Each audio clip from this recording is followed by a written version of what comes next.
Thank you so much to Bebel for inviting me to do this session, and thank you also for coming to it. It's lovely to be here. And as some of you may know, I've actually taught very young children and worked with preschool teachers over many years. And in an introductory activity on training courses, I typically invite teachers to identify an area that they find most challenging. Can you guess what they say? I bet you can. Classroom management.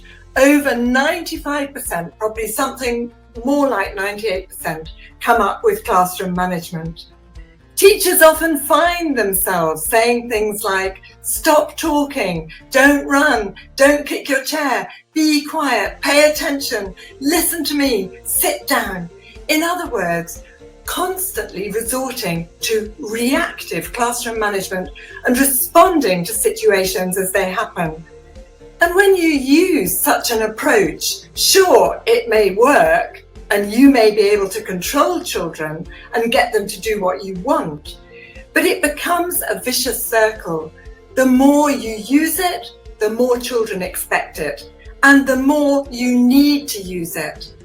And how does it leave children feeling? Possibly resentful, cowed, rebellious, scared, and most significantly, without agency. In other words, choice, voice, and decisions and actions, because they develop the habit and mindset of looking to you for approval and for your say-so in everything they do. Managing children is frequently treated separately from other aspects of methodology and perceived as something done to control children and to get them to do what you want.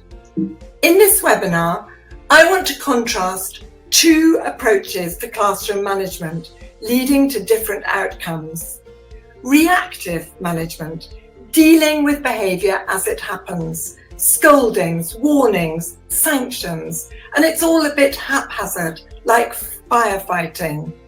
And we can contrast this with proactive management, which involves detailed planning and anticipation of likely issues and having contingency plans in place. So it's fire prevention, if you like, with extinguishers to hand, just in case. Reactive classroom management done to children. The aim is to get children to conform and behave, essentially about you keeping order and control. And we can contrast this with management that's developed with children, where the aim is to work with them in order to get them to become self-aware and adopt behaviour and realise the benefits for themselves.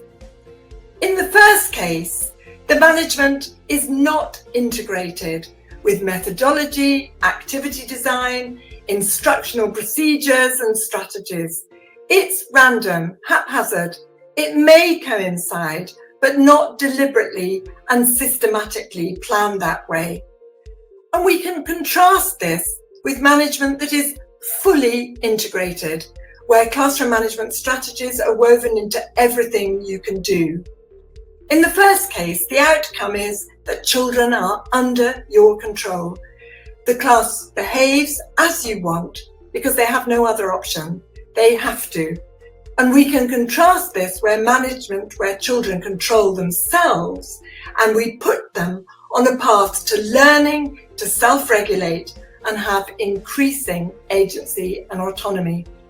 Well, my aim in this session is to show how an approach focusing on leading children to manage themselves achieves more effective and beneficial results, both in the short and the longer term.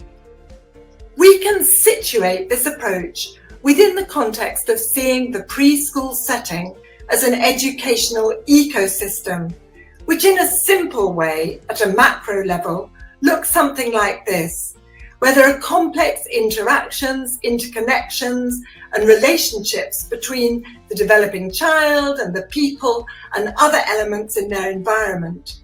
And in nature, of course, an ecosystem is a complex system of living organisms and non-living elements in a specific physical environment. And many academics have proposed thinking about the ecology of teaching and learning in this way. In this approach, within the ecosystem, at a more micro level, we can see the integrated development of cell and proactive CM as an umbrella, giving children agency and developing their self-regulation and autonomy. Just to focus on terms for just a moment, following Castle, cell is based on 5 interrelated areas: self-awareness, social awareness, self-management, relationship skills, and responsible decision-making. I already mentioned agency as referring to choice and voice in decisions and actions. Self-regulation, in a nutshell, an ability to manage your emotions and control your behavior. And autonomy, of course, being able to act in an independent and self-directed way. Before looking in detail at how the umbrella works in practice, I think it's important that we look at key general requirements for integrating cell and classroom management. The first one, to create a warm, caring and inclusive learning environment. It's not rocket science, but it is fundamentally important. The next point, to do with building positive relationships with every child, with the whole class, but also with every child that you teach individually. Providing consistent models and examples in your behavior and all your interactions with the children. Linking to children's families, languages and cultures, showing that you respect them and you value them. And the last point here, to set up clear parameters for learning and whole child development.